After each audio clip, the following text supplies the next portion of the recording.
Hi guys, welcome back to Kyle's Facts. Hope you all are doing great. Before starting the video, I want to ask you what is the biggest mysteries in the world? Well, in today's video, we're gonna see about the world's most chilling crime case that shook the Europe in 1888, Jack the Ripper. To this day, people from Europe will get chills when they hear the name Jack the Ripper.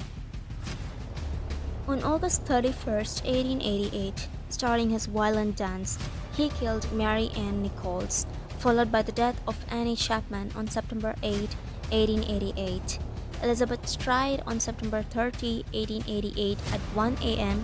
and on the same day, he killed Catherine Eddowes on September 30, 1888 at 3 a.m. Now, the final, most gruesome and brutal murder he did was Mary Jane Kelly on November 9, 1888. He targeted prostitutes. It all happened in Whitechapel Street. 5 murders on 4 different days, all 5 were prostitutes, in same area, and all the murders took place at night. Because of this, many refugees started to fight for their safety, because all the victims and prostitutes were refugees and immigrants from other countries. At the time, Victoria was the Queen of England. Now, in this case, the killer followed a pattern of killing where the first victim's throat was cut on 2 sides. Looks like the killer knows the anatomy of human body. He made an intelligent move by cutting the part of throat where they can't be able to produce any sound for help. Now, just after the first murder, the press received a letter from a person named Jack, where he mentioned that he is the killer and that the police could never find him, and also he's not gonna stop it. And also, he gave a hint about his next murder, saying that the ear's gonna get ripped off. Now, let's see the similarities of the 5 victims. All 5 victims' internal organs were missing, and the most brutal murder was Mary Jane Kelly, because all the murders took place at night outside the house of the victims, but the only murder which took place in the victim's house was Mary Jane's. Here, her skin was completely torn, and this time, her heart was missing, along with other internal organs. Now, the killer was suspected to be around 5 feet 7 or below 6 feet, with a coat suit and a hat on his head, and had a mustache. But this doesn't help the police to find him out. The 4 main suspects are: the first one is Walter Sickert. He was a painter who lived in London during the murders. During the present time, Patricia Cornwell, who was a crime novelist, she thought that Walter Sickert could be the Jack the Ripper. So she bought all his works and paintings for 14 crores and started cutting them into pieces in search of any clue, where she found a painting which said Jack the Ripper's bedroom. He had all the details of Catherine Eddowes, for example, the exact same spot of marks on her face.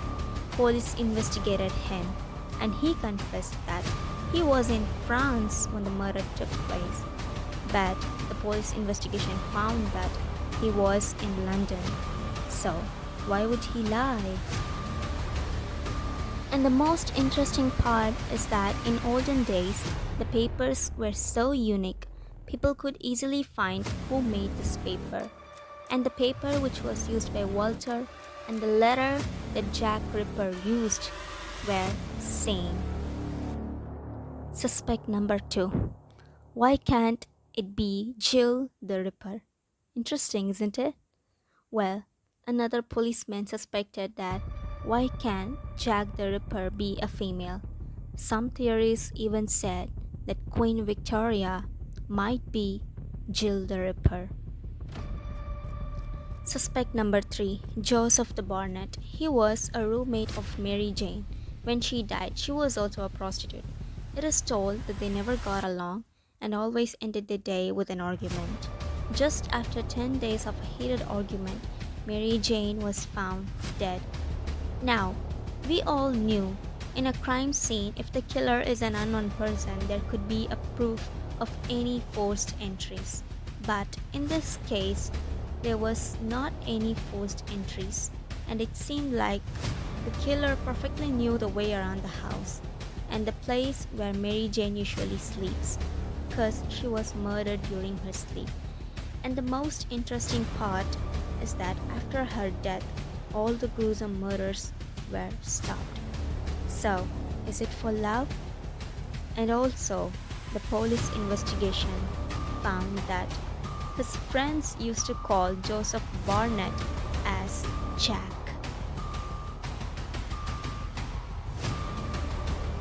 Now, suspect number 4, James Maybrick. He was a cotton merchant. He used to live in a Battle Grease house estate. He used to come to London on every weekend. And you know what is the coincidence? All the murders took place on weekends. After his death, police found an old diary in his house, which was under a floor block. It was written a quote that said, "I give my name that all known of me." So, history do tell what love can do to a gentleman born. Yours truly, Jack the Ripper. Now, police investigation found that the watch of the suspect had the initials of all the women who got murdered by Jack the Ripper. Example: M.N. Mary Ann Nichols, A.C. Annie Chapman, E.S. Elizabeth Stride, M.K. Mary Jane Kelly, C.E. Catherine Eddowes.